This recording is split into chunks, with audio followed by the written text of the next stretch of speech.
Yo, what's up? Welcome to GLE. Today, we have some Frerking blood in the house. That's right. This guy, 6'5", 216, redshirt senior from the University of Tennessee. He's number 0. He's got a restaurant named after him called the Zero Zone. He's the founder of Metro Straw LLC, president of NIL U at On3 Sports, which is the premier college sports database and digital media company for fans, media, coaches, and athletes. He's also my cousin, and I'm so pleased to have Grant Frerking on the show with me today. Grant, welcome to GLE, man.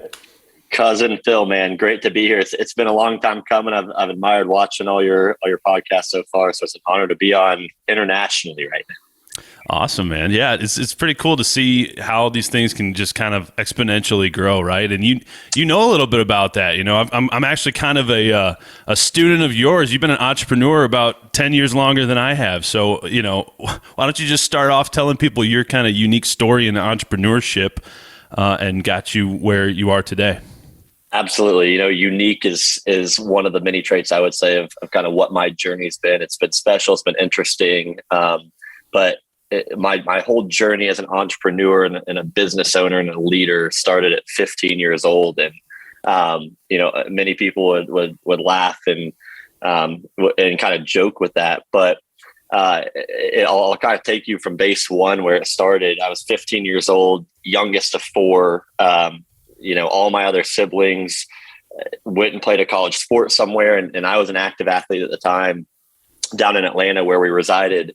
And, you know, I went to my dad one day and, you know, Dad, really want to be in a position where I'm making really good money, but I don't want to forfeit, you know, being an athlete and going and play college ball because I've watched my siblings go and do it.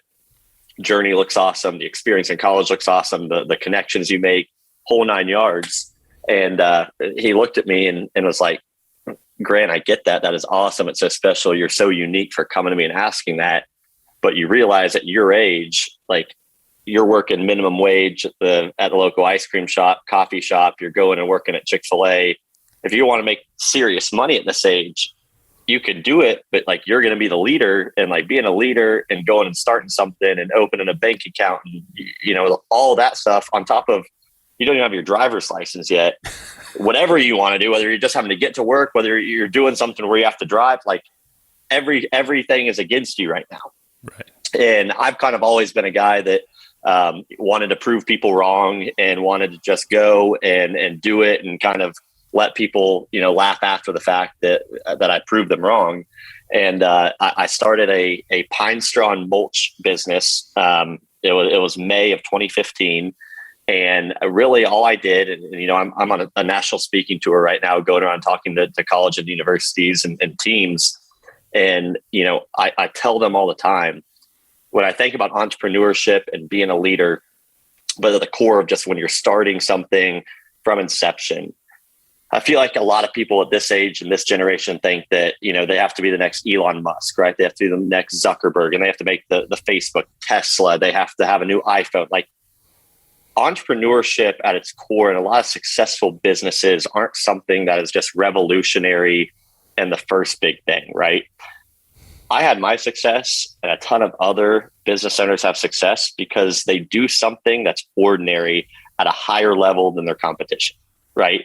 And if you can create value and deliver value to your consumers at a higher rate than your competition, you're going to have success. And whether that's, you know, making a toothbrush better, having the next best toilet paper, whatever it is, that's a need for a consumer. And if you can bring value to their lives and make their lives better by how you do it and how your employees and how you deliver it to them, from customer service to the actual quality of the product to follow up and sustainability that they want to keep coming back to you, you're going to have success, and you're going to have success that's sustainable and long-term.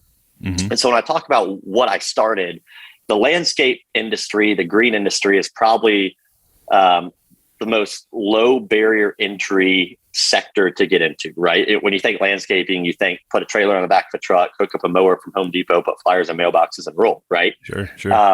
You know, we live in the most crowded landscape market in the country. Atlanta is just huge. It's warm year round. It gets cold for a couple months, but you know, the metro area is over 6 million people. You know, there's millions of homes and apartments and you know, multifamily complexes. And everything's always growing. So from one-offs to, huge commercial landscapers, it's a huge crowded market. Mm-hmm. And so when I looked at it and examined it, I said, how can I enter this market and be successful from day one? And how can I take a burden off a lot of the big time players that are around there? And so I started doing just enhancement work, pine straw mulch, something that has to be done, once to twice a year by contract with HOAs and apartment complexes and, businesses and schools. And I said, man, a lot of these landscape companies are having to pay their labor by the hour. And when you're getting paid by the hour, and some guys are just getting to ride on a mower all day, and some guys are rolling in a truck half the day, just spraying lawns, it's 5 minutes in, no one's wanting to sit and lay mulch for 6 hours in the 100-degree Atlanta heat and get paid the same wage as someone that's riding in a truck half the day or sitting on a mower just cruising through properties. Right. So we went to these big time landscape companies and said, hey, you give us all your straw and mulch work. You just send us a list of all your properties and give us the amounts, the square footage. We'll give you a price. You guys mark it up, and your customers won't even know who's doing it. We're a representation of you guys, and we're going to go and crush it, because then I, in turn, can pay all my labor by the unit and not by the hour, because we're only doing two things. You did all this at 15 years old. 15. And so that was my business plan, right? So I was like, man. I have to, in the green industry, you have two hard factors you're always dealing with. You have labor that you always have to deal with. And in our industry, it's predominantly Hispanic labor. So you're always dealing with different immigration laws, and that changes every 4 years, depending on the election cycle, all sorts of stuff. And then you're dealing with the climate, like seriously, from what we grow to what we harvest, to like we literally can't produce any revenue if it's raining, right? And so when I'm thinking of all these things, you have to be diverse in what you do. And so like when I started at 15, were we making $1 million from day one? Like, no. But we started, word of mouth. I got my school, who takes, grounds really seriously. I started out with them. And then, that led me to another one. And so by the time I got to 16, 17, I had, $400,000 to $500,000 worth of business, to where I was like, man, like I have something that's growing exponentially. I'm about to go off to college. Mm-hmm. I had a legit conversation with my parents saying, why do I need to go to college? Like, I'm going to major in business, supply chain. What I'm doing right now is going to be the same thing that I learn and then go do after college. Mm-hmm. And I was predicting that I was going to go to college and actually learn more things, being hands-on day in, day out, going about those things, whether it's, onboarding someone, terminating someone, you're dealing with a fire that comes up at 5 p.m. in the afternoon on a Friday. Right. And those are things that like, you don't get taught in an econ, 311 class, you don't get caught in a entrepreneurship or leadership class. You get taught those things, doing it and being thrown in the fire, and you either sink or you swim. Mm-hmm. And, so I went off to college. My parents were like, Grant, you have a great opportunity to go play, Division I football at a school like Tennessee. Mm-hmm. You've already proven that you can start something and grow it at 15 years old. Mm-hmm. If it fails, you go and you learn your lessons. You already knew how to do it the first time. You go do it when you're 23, when you're out of college. But if you want to, you can keep it going and grow it and put people in the right place to lead it and have success and run it. And you go be an athlete, and you have an even more incredible story. Right. So I thought about that. I slept on it. I really took that in. So I went off to Knoxville. I decided to keep the business, put a plan to keep it growing. And we probably, throw away, 3 to 5% of margin every year, just because, I have people that, I have looking after things that like I seriously just don't have time to do, whether it's, being in football for 4 to 5 hours a day. I'm still, I was getting my undergrad. Now I'm in grad school. I still want to have a social life. Like I don't want to, let any of those things go away just for the sole fact that I'm doing something that A, I'm passionate about, but two, like I don't necessarily need to be doing like right now. Right. It's like I have a mortgage. It's not like I'm having kids to support. Like it's been great to do it. And it's given me means and resources that God so greatly blessed me with in this time of my life. But like, I've just put my mind to like what we started at day one when I was 15, and that's led me to college, and that's, growing us from Nashville to Birmingham to Charlotte, and now being, a multi-million-dollar company. And now, that transition and kind of proved my credibility as an entrepreneur, as a business owner, as a student athlete, to where we're living in this awesome new era of name, image, and likeness, where I could be a credible student athlete to go and not only lead a division in that, but be, an outspoken person to empower and educate today's student athlete, but do it in an interesting sense that, I'm leading it.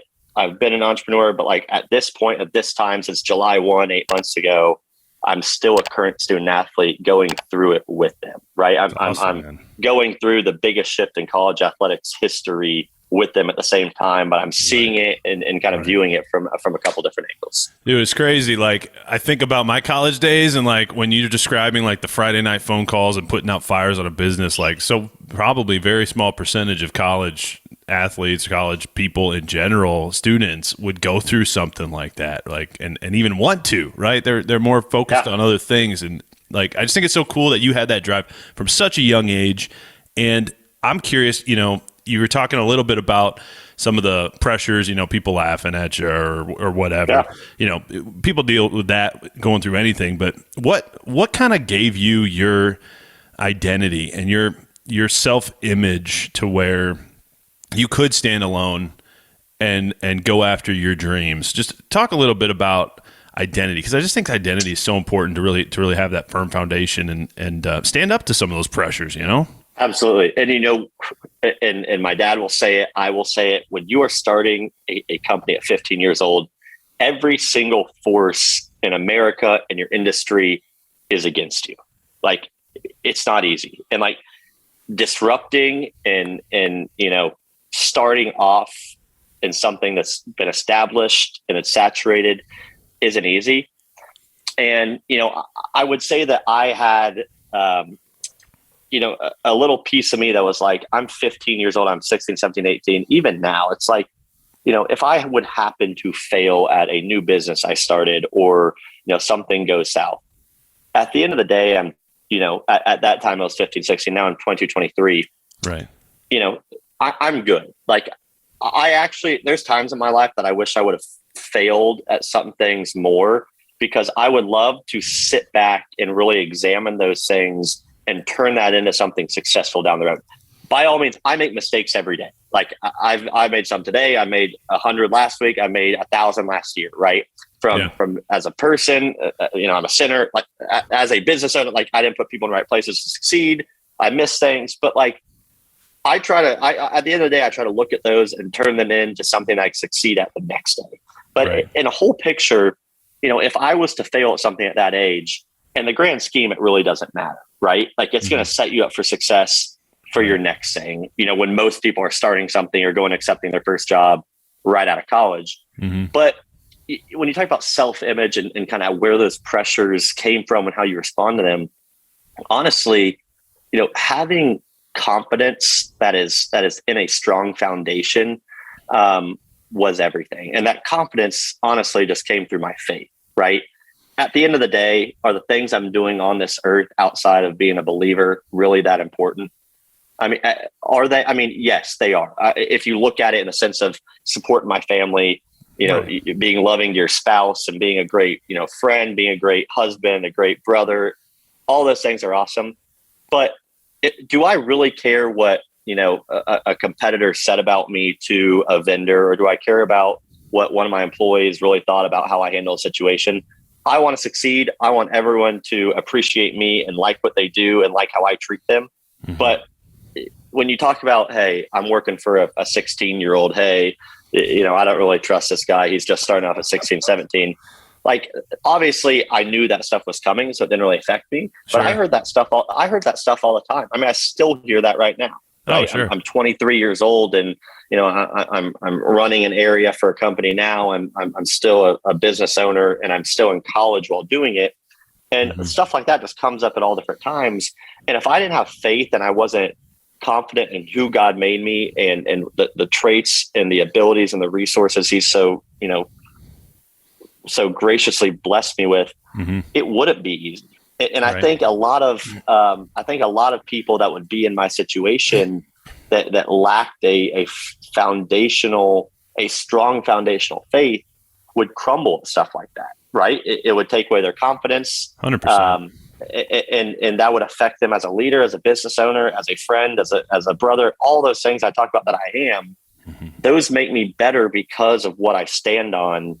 And, I can always fall back on that, even when I have great days, when I have horrible days, because I know that there's something far more important that reaches far past what I'm just doing on this earth right now. I love that, man. That's so good. Like, I'm so proud of you, man. Like, straight up. It's really cool. Your story's so cool. Like, the thought of basing your identity on like what you do, I think people fall into this trap, and it's like a trap of the world, that you get titles, you get statuses. Seriously, it consumes them. Like, yeah. I am you were a college athlete. Like, yeah. When you were in college sports and you go from, youth ball, you're playing, football, basketball, baseball, swimming, equestrian, tennis, like from youth to, when you go off to college, like your sport, you think consumes you, and then you go off and do it in college, and it seriously, like, truly does consume you as every part of your life. 100%. But whether you talk about, coaching, whether you talk about athletics, whether you talk about, going out to the corporate world, people find their identity in how people portray them and what their successes are, right? And their days are great because of it. Their days are horrible because of it. Mm-hmm. And seriously, that consumes them. And how shallow would it be that if every day you have to wake up and by how things go at work, by what people say about you, what you think people think about you, like if that's what you fell back on, and that's how you had to determine how your life was, and were you happy, and are you going to wake up the next morning in a great mood to go attack the day? Like, that is a pretty shallow way to have to live your life. And not it's shallow in the sense of like you're doing things wrong, but like I would argue like that shows the lack of faith, and there's way too much of that in our society, and it's easy to get rubbed off on and think that you need to live like that too, because then it just turns into a competition of, hey, they're feeling like that, then you reflect like, man, what am I doing? Like, am I really living up to this level, this person?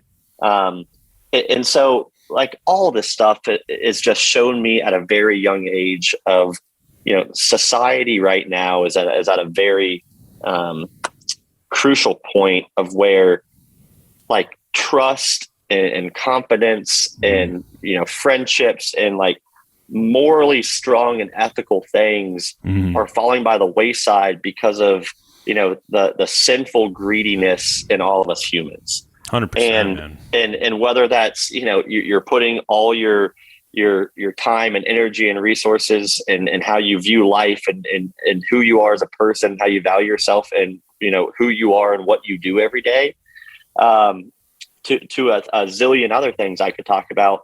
Like the interesting thing in my shoes is that like I've been able to see all that stuff at a very young age, right? By people that I work with, that work for me, that I've interacted with just in the business world, to people I've interacted with, in college and in the athletic scene. And, that's why, more than anything, kind of why I like doing what I do is just trying to inspire and empower the next generation of, you can do more when you're, 17 through 21, other than just going to college, getting your degree and partying and doing the stuff that 99% of other, kids in that age group are doing. Right. Yeah. And all those stuff that you have the opportunity to do in that, age and time frame, like leads to so many other things and provides you so many different examples of what life is after. And that's why I'm so excited about this name, image, and likeness era, because you have athletes getting compensated now and making real money, but it's not just someone just handing them money for no reason. Like a lot of these athletes are having to do something in return for that. They're working for a brand, and so they're learning to answer to a bigger audience, right? Yeah, they're learning to what they post and what they talk about and what they do. They're not only answering to their brand, they're answering to that brand's consumers, right? And when they do something stupid, maybe a deal goes away. So like all this stuff that I've wanted to do for years, I really couldn't even talk about until July 1, because I couldn't even reference being a business owner and an athlete. But like the reason I'm like so happy and and have been so excited to talk about, educate, and empower over the last 8 months is like I've just been able to see, through talking with my siblings and my dad, and then living through it, like what is important in life and the things you deal with that I can actually apply to be a better, friend and leader at, 22 years old, rather than having to wait, 5 to 7 more years to go and learn those things once kind of the false reality of the college life is over. 100%, man. I love that perspective, and I want to focus in on something before we get to the NIL conversation. I want to kind of dig into NIL a little bit, but you said something earlier. You don't have to be revolutionary. You can do something ordinary better, and I think so many people think that they can't or don't, or they have to become something different than they are currently to have a big impact on the world. Like they don't see that right where they are, they can change the world with one conversation. And like you're talking about with your business growing exponentially, word of mouth, like even just over a couple of years, like we're playing an exponential game. You don't know how every little conversation, action you're taking day to day could expound to, kind of like your story. It started with a young 15-year-old kid who was willing to take a risk and stand up and start something. He saw a need. Yeah. He's going to meet it. And now look, stair step, business grows, now off to college, NIL president. You're doing a national tour. I'm talking to you. Where are you again right now? Dominican Republic. Yeah, he's down in the Dominican Republic, and he's hopping on GLE. So it's super cool, man. Like so cool that you've stood up and done that, and you can see that exponential fruit in your story. There's fruit on your tree, right? Right. Let's talk about NIL. Obviously, people probably are aware of it if they're into sports at all. Maybe those that listen to GLE that aren't like big sports folks, give just kind of like a overview of how we got to the current social environment, NIL type of environment in sports today. Yeah, honestly, if you would have talked to me, even 5 months ago, we're at a completely different place than we are right now, in mid-March. But, NIL is something that's been around forever, being compensated off your name, image, and likeness, whether you're a professional athlete, whether you're an entertainer, a business owner, being compensated on who you are and the brand that you've built.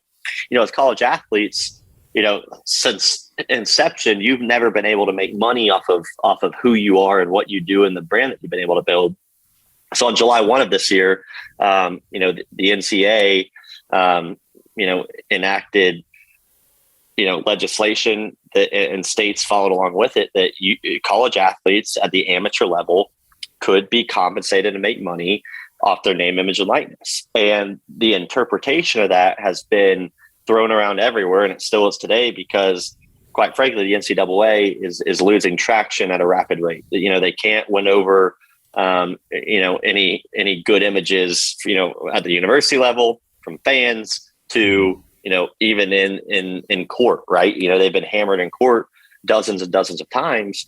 And so, when NIL legislation took place, every state, had different legislation on what it allowed. Every state was usually pretty on the same page of college athlete can't work with vices, right? So you can't, work with brands that involve drugs, alcohol, adult entertainment, gambling, all those things. And pretty much every state was in line with that. But then you had states, have different stipulations in there that, you can be compensated once you commit to a school, even as a high school athlete. Other states said, you can't do anything with the NIL until you're enrolled on the campus, and then you had, different states doing things that, you can use the licensing and marks and logos that the school you go to. Other states said you can't touch that. It's your brand, your personal brand. You're not working with the institution to make money. Right. And so when you don't have any direction on that, every athlete, whether you're talking about football, basketball, whether you're talking about gymnastics, equestrian, you talk about male, female, you talk about Division 1, 2, and 3, you're talking to a massive audience, right? There's close to 500,000 student athletes nationwide. Sure. When you talk about NIL, you're talking up to 1% when you say, the guys and girls are going to make 6 and 7 figures just because of who they are and what they do. They're not even trying to go out and get brand deals and work with brands. And so when this whole industry started, I was like, man, I haven't been able to even reference being an owner, any of my companies, and say I'm a Tennessee Vols student athlete at the same time, right? Oh, wow. I couldn't, aside from that, you as an athlete could not go to the local, barbecue restaurant and get a free rack of ribs and just take a picture and be like, best ribs in Knoxville, and they couldn't even give you a free meal, right? You can go, beat Alabama on the road third week of October and go get a free meal at a restaurant because of that. Like that would be an NCAA violation. You would have to repay that if you got caught and probably lose eligibility because of it.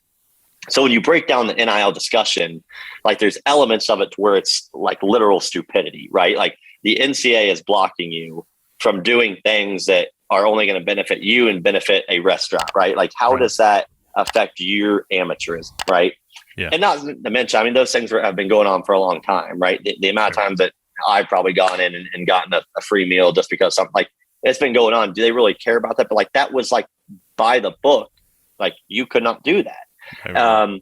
And so, when this July 1 era took place, there are companies that were really prepared for it that went off and said, hey, our consumer in this new era is going to be athletic departments. Athletic departments can't facilitate deals. They can't help out in anything. They can't, get donors together to help. All they can do is educate, and they can be on the compliance side. So they actually can help you disclose the deals that you do. So it goes to the NCAA. They know who you work with. They can, kind of help you prepare about when, tax season comes around and how much you made and, all that side of things. But they can't help anything on securing a deal, facilitating it, finding resources to help you get a deal.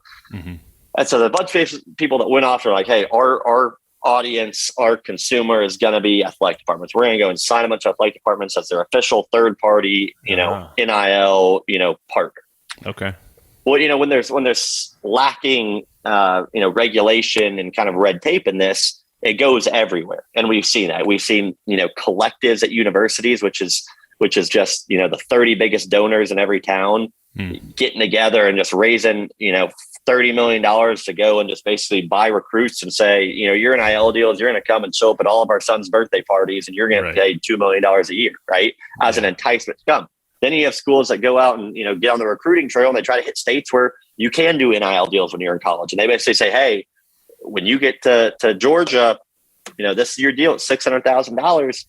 And it turned rapidly from, Phil, you go into the local pizza shop and getting, $1,000 in gift cards a year, and you being able to bring your teammates to eat every Saturday, and getting free meals and getting, $1,000 in gift cards or a cash deal, or even, a big brand calling and saying, hey, we're going to put you on billboards, do commercials, and here's $50,000. Oh yeah. That's a real deal. But then it turned into, here's a bunch of money so you don't hit the transfer portal. Here's a bunch of money so you come to my school, and you're not really doing anything in return. And that opens up the argument of fair market value, and then are you an employee of the school and all this stuff. And so when we saw that stuff, I was like, man, we really have a ability to go and not really have a direct, consumer in this. On3 at its core is a media company. Shannon Terry has built the biggest sports media companies in the country at the college level, from Rivals and 24/7. He knows how to make a successful media company, from, national columnists to building a database, from doing recruiting to doing current college sports and message boards at the biggest sites. He's done all that, right? So when we have an opportunity, we have the front porch of being a media company, which means we have access to the athlete, to brands, to fans, to coaches. Like anyone can log in and see our stuff. We're not putting all of our marbles in one basket saying we're only work with athletic departments and that's what we're doing it into, regardless of if the NCAA or, federal government decides to enact legislation starting to do stuff. We have the ability to go and just educate athletes on, how you can put yourself in a position of success to go and find deals, right? How you can go and be an entrepreneur, how you can go out and be, a good leader, whether that, translates to being on the field in the team meeting room, to you going out and finding deals and going on offense and knocking down doors to try to find opportunities. Like that's our front door. We have all sorts of tools that are on our site now, from, NIL valuations to per post value, how much you should charge to do an Instagram post and Twitter and TikTok that these brands are asking you to do. But that's accessible to every athlete. Like your athletic partners have to sign us to give that opportunity to you. You're an athlete. We have profiles on all of you. Here's resources. And then we're going to build education to go and do it. So now we're building high level education, tailored, delivered exactly by what athletes would want to digest, right? I play football at Tennessee. I do up downs and run stadiums for guys that don't go to class and miss tutors and don't show up for training table. Nice. So when I think of, education to today's current athlete, I'm not looking to make the next textbook or go and have more modules for them to click through and take a test at the end. So we went out and we found, the biggest names on social media, when you talk, eventually getting to like the Marty Smiths and the Jay Cutlers and the Andrew Reese and the Sean Johnsons, like getting them to advise and create high level education, whether it's, social media, when to post, how you post, whether it's, Marty Smith, Jay Cutler talking about, mindset from a media perspective, from a current, or from an ex NFL perspective of, how you find success, how you find deals, who to work with, not to work with. And then, you go and talk about financial literacy and literally what does that look like? Here's how much money you're making. How can you save that? What's a Roth IRA? Like stuff that, isn't over people's head. It's not getting too complicated, but stuff that is relevant in this day and age now that you're able to make money. And we talk anything from financial literacy to taxes to budgeting. Then you go into, being a great leader, character, reputation. And then you get into, a lot of you guys are going to have deals come to you because of who you are, what you do. Some of you guys are going to have to go and find deals and go to local restaurant and tell the manager you want to do a deal and tell them what NIL is. And then you have other athletes that have no idea what it is, but have great ideas and maybe want to be an entrepreneur. Right. And that's where I can share my story. So we're basically taking this era and educating and empowering and doing it the right way while giving tools, but without backing ourselves into a corner and saying, hey, we're just going to work with the athletic department. We're just going to work with one athlete and kind of be their agent. We have the ability as the front porch to do many things because we can educate and empower, not just in this area, but we're setting them up for success 5 to 10 years from now. Grant, you're so impressive, man. People listening to this right now, they're probably like, this kid can't be 22, 20. How old are you? 22, 23? About to be 23, still 22. I thought we were really close to it. So yeah, it's coming up. It's impressive, man. If you're not following Grant, you got to go follow him on all the socials. He's at Grant Frerking. Frerking is spelled Frerking. And you're one of the few people that would know that. I am. It's my mother's maiden name since we're exactly. Related. But I've heard a lot of Frerking jokes over the years. You've heard I'm it sure all, you have man. too. Oh, I have too, man. I've heard all the starting lineups for all my siblings. I've heard every pronunciation of that, good and bad as possible. So I'm glad there's finally someone that can say it right. There you go, man. Hey, we are running up on time, but I want to ask 2 questions before we go. Number one, before we ask the final question, what should and can people be doing to better build, if you could give them 1, 2, 3 little quick tips in a couple minutes, better build their personal brand, their social brand, their name, image, likeness, their personal brand in general. What would your primary tips be for athletes, whoever out there doing that? Yeah. Well, if I'm talking directly to athletes, and you're wanting to build your brand in this day and age, we're living on kind of a digital footprint, right? So people know your brand. If they don't know you personally and you're not a friend of theirs, or you don't have mutual friends, they know you by what they see you post and you like and you follow on social media, and they find you by Googling your name, right? So if you're an athlete and you're wanting to build your brand and want people to know it and want to be known for something, your social media is the front door to all of that stuff. So people think that, hey, if I post a couple times, I'm great. Like the most successful people to get the most engagement and the biggest followings that in turn have the biggest brands are these athletes that, they're not necessarily the quarterbacks of the biggest schools and winning national championships and Heisman Trophy winners. They're athletes that decided that I'm going to build my brand. They're going to use their platform. And what they do is they post all the time. They don't just post in a picture of them wearing their college uniform, in a game. They're making TikToks on vacation. They're doing, the Instagram stories when they're going out at night with their friends, and they're building their brand because they're telling a story of who they are. So if you want to tell people who you are, you got to be about that and then do the right thing. So what you like people can see, what you follow, people can see, what you retweet, people can see. And when you do those things, people associate that with who you are. So posting and doing all the right things on social media is huge. Number 2 is, everything you do now in this new era of name, image, and likeness, and really what it always has been, is now under a microscope and people view it at a whole nother level. Your brand means more, right? Who you work with, you're answering to a lot bigger audience than just you. A year ago when you made a mistake, it reflected bad on you and your family and like your university, right? Well, now, you go do a deal with Coca-Cola and you mess up and, you get arrested on Saturday night. They just put you in a commercial last week during a game. You're now answering to their millions and millions of customers, and little Sally that was on the couch that fell in love with the commercial and started following you along now her parents have to tell her what you just did. Like, Coca-Cola just pulled that commercial off, right?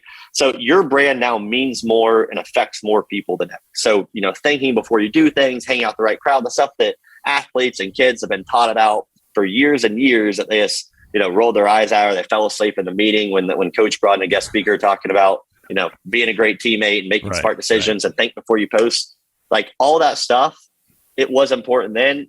It's way more important now, because it talks about dollars in your pocket and how it affects people you're working with.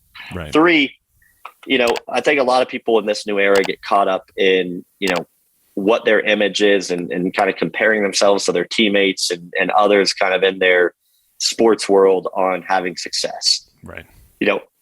I'm not a 5-star, go into the draft caliber athlete, but I'm a college athlete that found success and found a niche in kind of what I do. And I did it at a higher level than other people. So don't compare and be like, hey, I didn't get a deal here, I'm not making as much money as this guy did. I've seen plenty of guys that had way less followings and are not on TV all the time, not get interviewed, not doing press conferences after games, but have gone and made more money in this new era because they found a way to build their brand in a different way that didn't directly just involve the sport that they were playing, right? 100%. And so when you talk about not comparing, this thing's in life. Never compare yourselves to anyone else. And there's going to be times in life where you're sitting there at 30 years old and you've had a really good year, and the boss has kind of been on you, and your friend that isn't working nearly as hard, hasn't had the same success, throughout the year, gets a bonus at the end of the year, maybe even gets a promotion, right? When you knew you deserve it more. Like, that's going to be stuff that teaches you lessons now that you can apply and know, like, that's reality and that's life 10 years from now. So those are kind of my big 3 and I just from building who you are, not getting caught up what others think of you, and knowing that, you're answering to a lot more than just yourself now. When I'm talking just to athletes, but I think those are things that can be applied to people that aren't in athletics, whether they're just working, whether they're, a youth right now wanting to do something else other than sports. But I think those are 3 pretty good life tips as a leader, as a business owner, that are pretty, substantial and substantive, that can help you in a variety of things. Awesome, Grant. Man, you're a special kid, and I love you to death, because thank you for coming on the show. Final question. If you're not following Grant, go follow him at Grant Frerking, Frerking. Go follow him.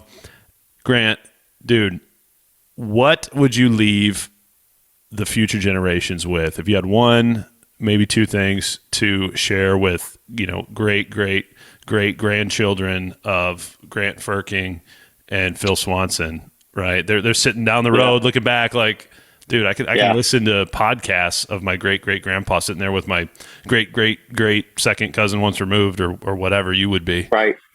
What would you want to share with them with that perspective in mind? Phil, that is such a good question. I'd love to sit here and talk about, how much, this world needs great godly men, but, and I could get down that whole road of things. But when I talk about, from 30,000 feet, what, this generation needs, it just needs good, solid, men and women that have really high integrity, that hold their word, that are great communicators, and truly just treasure people. I think relationships, and communication in this day and age is something that is so far lost, right? Like, how easy is it to just shoot off emails and shoot a text over, when things aren't going well? Like, it's easy to pick up the phone and talk to someone when things are going great and you're happy, or, leave a voicemail on that. But, when things aren't going great and you have to look in the mirror and, you might be the bad guy in a situation,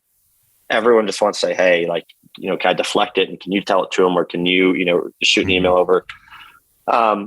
And that translates to a lot of negative things, right? Like, that doesn't lead to anything good. And the more that I'm around business, the more that I'm around people my age that are, whether athletes or just in college,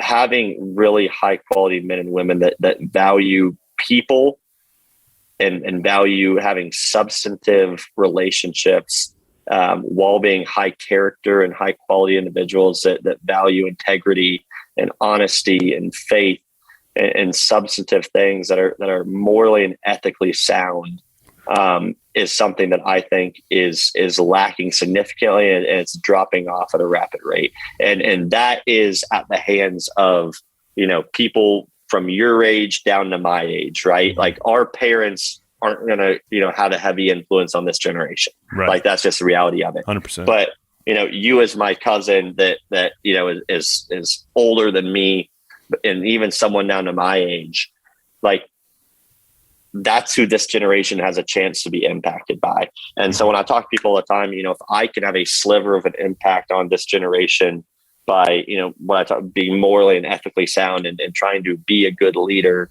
that can deliver value through conversations like this, through the platforms I have, like that's really an opportunity right there that a lot of others don't have, but really the only avenue through social media and talking to people in person and building relationships and networking of how that can kind of grow and expand and really be sustainable. So that would really be kind of my word of advice. And I'm passionate about that stuff because it's lacking. It's hard for me to find people that have those traits too. Well, Grant, you're part of the GLE network. Your network matters, folks. So surround yourself with good people like Grant Frerking. Plug into good podcasts. Get yourself filled with good content, and absolutely, you're going to pour it out to the world and do nothing but change it for the better. So, Grant, thanks for coming on the show, man. I love you, cuz, and y'all. My man, love you long time. Yeah, 100%, man. Everybody out there, go lead everything.